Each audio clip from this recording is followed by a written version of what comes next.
Welcome बच्चों, welcome to my channel. ठीक है, तो आज हम बात करेंगे आइडियल और नॉन आइडियल सॉल्यूशन की। तो हमारा आज का जो टॉपिक है पूरा कंसेप्चुअल पार्ट है। आप इसको जितना अच्छा अंडरस्टैंड करोगे उतनी आपकी प्रॉब्लम कम हो जाएगी, उतना आपको कम याद करना पड़ेगा। ठीक है, क्वेश्चन बहुत आसान आते हैं। अगर आपको थोड़ा बहुत भी अंडरस्टैंडिंग हो तो आप इसके आंसर बहुत इजीली कर सकते हो। इस टॉपिक के ऊपर कंसेप्चुअल क्वेश्चन एमसीक्यू भी बनाते हैं, आईवन नीट और जेई में भी आता है।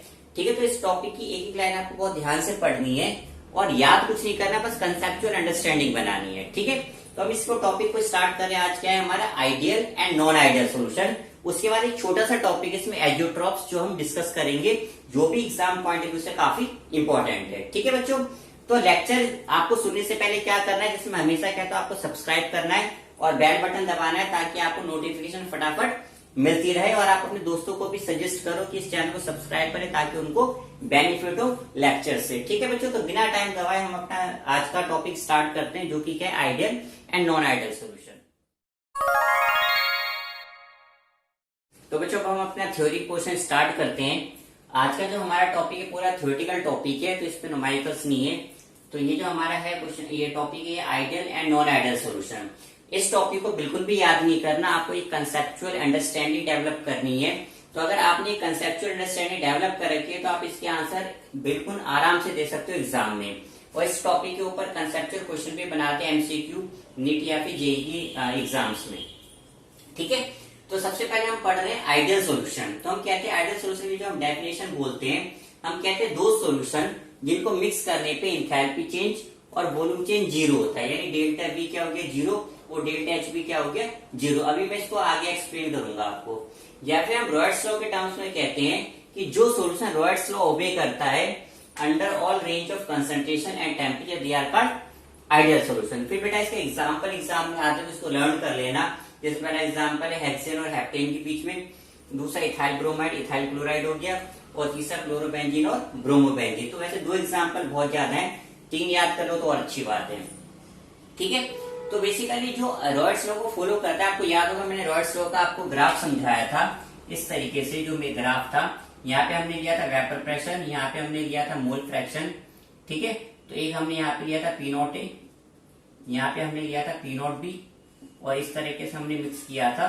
तो जो भी हमारे सॉल्यूशन इसका ग्राफ इस तरीके से आता है, they are called ideal solution. अब इसका रीजन क्या होता है, जैसे मान लो हमने हमेशा कहा है कि ए और बी हमने लिया है, बी हमने क्या लिया है सोल्यूट, और ए हमने क्या लिया है सोलवेंट। ठीक है, तो बी में जो भी फोर्सेस होगी वो बी और बी के बीच में होगी, और ए में जो भी फोर्सेस होगी वो ए और ए के बीच में होगी। जब हम इन दोनों को मिक्स कर दें तो नेट फोर्सेस हमारी क्या हो गई ए बी हो गई। तो हम इसका रीजन क्या कहते हैं, हम कहते हैं in ideal solution solute solute interaction and solvent solvent interactions are same as solute solvent interactions. इसका मतलब क्या है कि जो भी फोर्सेस ए और ए के बीच में लगभग सिमिलर फोर्सेस क्या होती है बी और बी के बीच में होती है, और सिमिलर फोर्सेस क्या होती है ए और बी के बीच में होती है, जिसकी वजह से ना तो वॉल्यूम में कोई चेंज आ पाता और ना ही एंथैल्पी में कोई चेंज आ पाता। ठीक है, तो ये हम डेफिनेशन एक्सप्लेन करते हैं आइडियल। तो बच्चों आइडियल सॉल्यूशन के बाद हम बात करें नॉन आइडियल सॉल्यूशन की। तो नॉन आइडियल सॉल्यूशन में बस हल्का सा चेंजेस है। नॉन आइडियल सॉल्यूशन हम कहते हैं दो सॉल्यूशन जिनको मिक्स करने पे एंथैल्पी चेंज और वॉल्यूम चेंज जीरो के बराबर ना हो, यानी ना तो delta V equal to zero ना delta H equal to zero. या फिर हम इसे डिफाइन करते हैं in terms of Raoult's law. तो हम कहते हैं in terms of Raoult's law दो solution which does not obeys Raoult's law for all range of concentration and temperature are called non ideal solution. तो जो सॉल्यूशन रॉयट्स लॉ का graph follow नहीं करते उन्हें हम क्या कहेंगे नॉन आइडियल सॉल्यूशन। तो अब हमने कहा कि भाई जीरो के बराबर नहीं है, तो ऑब्वियस सी बात है कि हमारे पास दो कंडीशन है, आइदर ग्रेटर देन जीरो और less than zero. Same enthalpy के साथ है आइदर ग्रेटर देन जीरो और लेस देन जीरो। ठीक है, तो इसको हम कहते हैं पॉजिटिव डेविएशन, जिसकी बात अब हम करेंगे। इसको कहते हैं नेगेटिव डेविएशन, इसकी बात भी इसके बाद में करेंगे। अब हम आते हैं इसके रीजन पे। तो इसके रीजन में हम क्या कहते हैं, भाई मैंने आपको अभी थोड़ी देर पहले कहा था कि भाई हम ए सोल्यूट लेते हैं और बी हम लेते हैं सोलवेंट। तो ए में जो भी फोर्सेस होगी वो ए और ए के बीच में होगी, और बी में जो भी फोर्सेस होगी वो बी और बी के बीच में होगी। जब हम इनको मिलाते हैं तो हमारी नई फोर्स किसके बीच में होगी ए और बी के बीच में। तो in case of non ideal solution, जो भी फोर्स हमारी ए और ए के बीच में, वही फोर्स बी और बी के बीच में होती है, और वो फोर्स ए और बी के बीच में होती थी in case of ideal solution. But non ideal solution में क्या है कि ये फोर्सेस इक्वल नहीं हो पाती, जिसकी वजह से एंथैल्पी में भी चेंज आ जाता है और वॉल्यूम में भी चेंज आ जाता है। अब देखो बच्चों, वॉल्यूम में चेंज का कई बच्चे जो ना गलत सेंस में मीनिंग ले लेते हैं। अब जैसे मान लो मैंने 10 ml ए लिया और 10 ml बी लिया, ऐसा नहीं है कि मेरा जो रिजल्टिंग सॉल्यूशन है वो मेरा हो जाए अप्रॉक्स 25 ml, ऐसा नहीं हो सकता। बेसिकली जब भी हम वॉल्यूम में चेंज की बात कर रहे हैं तो we are talking in terms of pressure, vapour pressure, ठीक है। तो बेसिकली क्या है कि जब वेपर प्रेशर बढ़ जाता है दोनों को मिला के, तो वॉल्यूम हमारा बढ़ जाएगा, और वेपर प्रेशर घट गया तो वॉल्यूम घट जाएगा। तो जब भी हम वॉल्यूम चेंज की बात कर रहे हैं तो we are not talking about the quantity, basically we are talking in terms of vapour pressure, ठीक है। तो whenever vapour pressure increases by mixing of the two substance, then volume will be increases, and whenever vapour pressure decreases by mixing of the two substance, then volume will be decreases. So basically whatever we are talking in terms of volume change, we are talking in terms of vapor pressure. Okay बच्चों, तो ये हमारा topic है non ideal solution. अब इसके दो parts होते हैं जिसको हम एक एक करके डिस्कस करते हैं। स्टार्ट करते हैं अपना टॉपिक जो हमारा है non ideal solution showing positive deviation, ठीक है। तो हमने पढ़ा था कि जो क्या कहते हैं नॉन आइडियल सॉल्यूशन होते हैं वो दो टाइप के होते हैं, पॉजिटिव डेविएशन और नेगेटिव डेविएशन। तो पहले हम क्या पढ़ रहे हैं, पॉजिटिव डेविएशन पहले पढ़ लेते हैं। होता क्या है, हम कहते हैं these are solutions in which volume change and enthalpy change are greater than zero, यानी जो आपका डेल्टा वी ए भी ग्रेटर देन जीरो हो जाएगा और डेल्टा एच भी ग्रेटर देन जीरो हो जाएगा। अब ग्रेटर देन जीरो का मतलब क्या है, पॉजिटिव है, और जब भी डेल्टा एच पॉजिटिव होता है प्रोसेस क्या होता है, एंडोथर्मी। इसके ऊपर एमसीक्यू बनते हैं, इसे ढंग से देख लेना, ठीक है। या फिर हम कहते हैं terms of Raoult's law, total vapour pressure are greater than predicted by the Raoult's law. तो रॉयट्स में क्या प्रेडिक्ट किया है, ये प्रेडिक्ट किया है जो मैंने ब्लू से बना रखा है, इससे क्या हो जाता है, थंब ऊपर हो जाता है जैसे, ठीक है। इस तरह ये अप डायरेक्शन में हो जाएगा, और जहां पे आपको सबसे ज्यादा लगे वहां पे आप समझ जाओ ये मैक्सिमम है। इसका रीजन क्या होता है, जैसे हमने पहले बात करी थी, जैसे इधर बना देता हूं मैं, जैसे हम कहते हैं सोल्यूट में जो भी इंटरेक्शन होता है वो ए और ए के बीच में होता है, सोलवेंट में बी और बी ए के बीच में होता है, तो सोल्यूट हमारा बी होता है, सोलवेंट ए है। नई इंटरेक्शन हमारी क्या हो गई, ए और बी के बीच में, जिसे हम कहते हैं सोल्यूट सोलवेंट इंटरेक्शन। तो हम कहते हैं non ideal solution showing positive deviation the solute solute interaction. तो ये हमारा क्या सोल्यूट सोल्यूट इंटरेक्शन है, एंड सोलवेंट सोलवेंट इंटरेक्शन, ये हमारा क्या सोलवेंट सोलवेंट इंटरेक्शन है, ठीक है। Are stronger than solute solvent interaction. तो ये जो इंटरेक्शन है हमारी सोल्यूट सोलवेंट वाली, ये हमारी इंटरेक्शन वीक हो जाती है, और ये क्या हो जाती है, स्ट्रॉन्ग हो जाती है। तो वीक इंटरेक्शन होने की वजह से इनके बॉन्ड फटाफट ब्रेक होने लगते हैं, और ये फटाफट वेपर फेस में आ जाते हैं, जिसकी वजह से क्या है कि वेपर प्रेशर बढ़ जाता है। मैंने पहले कहा था कि वॉल्यूम बढ़ना या घटना, अभी हम बात करें in terms of vapour pressure, ठीक है। तो इसके फिर क्या होता है, due to which more solute solvent escape from the solution, hence vapour pressure increases. फिर से कुछ एग्जाम्पल जो आपको याद करना है, जैसे एसीटोन प्लस इथाइल अल्कोहल है, क्लोरोफॉर्म प्लस कार्बन टेट्राक्लोराइड है, वाटर प्लस इथाइल अल्कोहल है। अब ये वाला एग्जाम्पल एग्जाम में 1 नंबर में आता है, अलग से पूछता है ये, तो इसको याद कर लेना। Mixture of ethanol and cyclohexane show positive deviation in pure ethanol, a very high fraction of molecules are hydrogen bonded. तो जो इथेनॉल है, अल्कोहल है, उसमें बहुत स्ट्रॉन्ग इंटरमॉलिक्यूलर हाइड्रोजन बॉन्डिंग होती है, जिसकी वजह से वेपर फेस में ज्यादा नहीं आ पाते। लेकिन जैसे आप इथेनॉल को पानी में मिक्स कर देते हो तो जो स्ट्रॉन्ग हाइड्रोजन बॉन्डिंग है वो क्या हो जाती है, वीक हो जाती है, उसके बाद वो फटाफट वेपर फेस में कन्वर्ट होने लगता है, ठीक है बच्चों। तो ये जो हमारा ब्लू है ये क्या प्रेडिक्टेड बाय रॉयट्स लॉ है, इसके कंपेरेटिवली हमारा ग्राफ क्या ऊपर हो जाएगा, ठीक है। तो अब थंब इस ऐसे होने की वजह क्या ऊपर हो गया ये, ठीक है। सारे ऊपर डायरेक्शन में हो जाएंगे। ये P1 सोलवेंट है, P2 हमारा सोल्यूट है, और ये जो ऊपर वाला ये क्या सोल्यूशन का, जहाँ पे सबसे ऊपर नजर आ रही है हमारा क्या मैक्सिमम कर्व है, ठीक है बच्चों। तो ये हमारा क्या होता है, non ideal solution showing positive deviation. अब हम आते हैं अपने नेक्स्ट बच्चों। तो हमने पढ़ा था नॉन आइडियल सॉल्यूशन, जिसके दो पार्ट्स होते हैं। एक तो हमने डिस्कस कर लिया पॉजिटिव डेविएशन, अब हम सेकंड डिस्कस कर रहे हैं नेगेटिव डेविएशन। तो अब हम डिस्कस करेंगे non ideal solution showing negative deviation. तो पहले पढ़ लेते हैं कि बेसिकली ये होता क्या है। तो ये कहता है these are solutions in which volume change and enthalpy change are less than zero. इसका मतलब क्या है, डेल्टा वी भी लेस देन जीरो हो गया, डेल्टा एच भी लेस देन जीरो हो गया। तो लेस देन जीरो का मतलब क्या है, नेगेटिव है, यानी प्रोसेस हमारा क्या है, एक्सोथर्मिक है। फिर हम कहते हैं in terms of Raoult's law total vapour pressure are less than predicted by Raoult's law. तो रॉयट्स लॉ ने जो प्रिडिक्ट किया है, यानी उसने ये प्रिडिक्ट किया है, इससे लेस हो जाता है। अभी मैं ग्राफ पे आता हूँ। अब पहले इसका रिजल्ट पढ़ लेते हैं। तो ये कहते हैं non ideal solution showing negative deviation, the solute solute interactions and solvent solvent interactions are weaker than solute solvent interaction. इसका मतलब क्या है, जैसे अभी मैंने पहले भी बात करी थी, भाई आपने सॉल्यूशन बनाया ए और बी को मिक्स करके, ए में जो भी फोर्सेस है ए और ए के बीच में, बी में जो भी फोर्सेस हो बी और बी के बीच में है। नई फोर्स हमारी क्या बनी, ए बी। तो ये जो नई फोर्स बनती है ये क्या हो जाती है, स्ट्रांग हो जाती है। स्ट्रांग फोर्स होने की वजह से इनके बॉन्ड आसानी से नहीं टूटते, और जब बॉन्ड आसानी से ब्रेक नहीं होंगे तो जो हमारा वेपर प्रेशर जो भी एक्सपेक्टेड है उससे क्या हो जाएगा, कम हो जाएगा। ठीक है, तो एग्जांपल आपको याद करने एग्जाम में आते हैं, acetone plus aniline, HCl plus water और नाइट्रिक एसिड प्लस वाटर। तो जब हम इनको आपस में मिलाते हैं तो ये वेपर प्रेशर क्या कर देता है, रिड्यूस कर देता है। इसका ग्राफ ये भी एग्जाम में ड्रॉ करने के लिए आता है। तो ये vapour pressure versus mole fraction जो हमने रॉयट्स लॉ का पढ़ा था वही ये चीज है।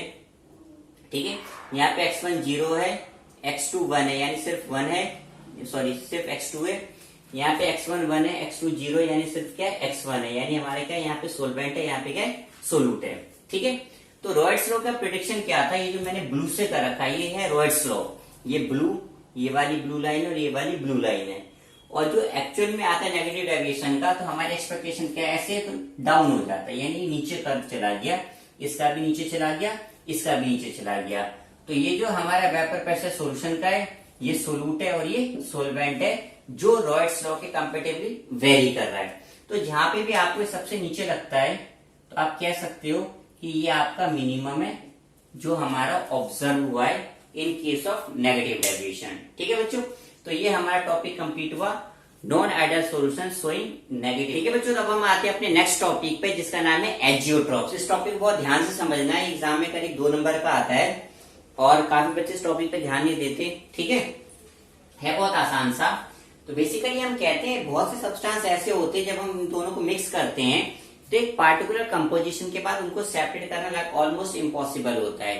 उसके बाद वो सॉल्यूशन में और वेपर फेस में उनका सेम कंपोजिशन होता है। जैसे फॉर एग्जांपल, अगर मान लो मैं एसीटोन प्लस वाटर को अगर मैं 50-50 रेशियो मिला दूं और उसमें एक में कॉटन या किसी भी कपड़े को आप डिप कर दो और माचिस की तिल्ली से आग लगा दो, तो होता क्या है कि जो एसीटोन है वो तो पूरा जल जाता है, जब लास्ट में पानी बचता है तो आपका कपड़ा क्या है, बुझ जाएगा।